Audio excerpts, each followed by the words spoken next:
Fuse 4.0 sees the introduction of many key new features as well as major advances in speed and simplicity of use. One of the most exciting key new features in Fuse 4.0 is the direct integration with P6.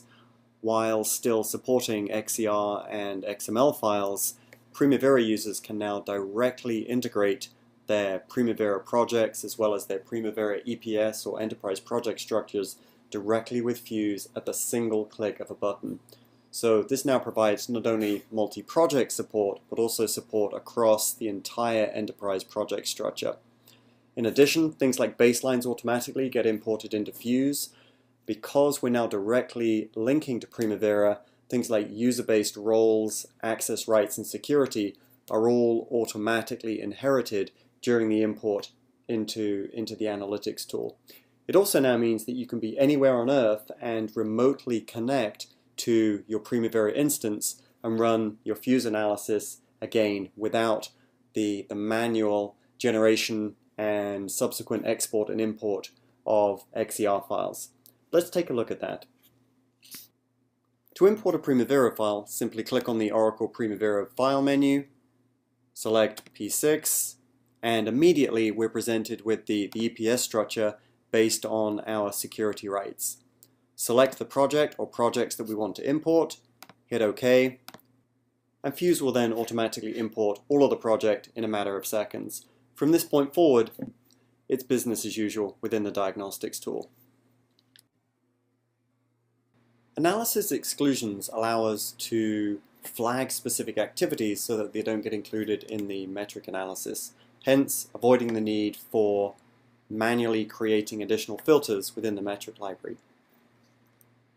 Here's an example whereby we've run our Fuse analysis and we have ribbonized or grouped by WBS. We can see that commissioning and construction score very favorably above the magic 75% on the schedule index. However, manufacturing is scoring well below that, coming in at 30%. And the main culprit for that is the 6 activities here that have high relationship lags. Now, in some instances, there is justification for having those lags, and so now in Fuse 4.0, we can manually select those exclusions, and upon a subsequent Fuse analysis, the score reflects those exclusions, as you can see, going from 30% to 50%. From a reporting perspective, we still include the exclusions so that there is a full audit trail of inclusions and exclusions.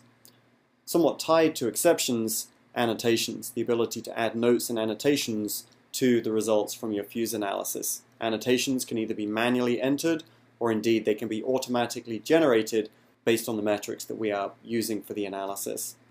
Again, another example whereby the 6 activities with lags, here we're putting in a manual annotation, and again, in a similar manner to the previous reporting, the annotations, albeit manual and or automatic, show up in the likes of the analyst report. Enhanced cost import, the ability now to bind on any activity field, not just activity ID, and in addition to generate hierarchical cost imports through the likes of cost breakdown and work breakdown structures. Here's an example of an import from Excel whereby we've used a WBS to create a true hierarchical cost estimate against which we can now run full cost analytics. Additional enhancements, there is a brand new Gantt chart view, improved multi-project support, even more enhanced support for P6 activity assigned calendars. The analytics engine is faster, broader, faster, enhanced Microsoft project support, user level security, and Windows 8 compatibility.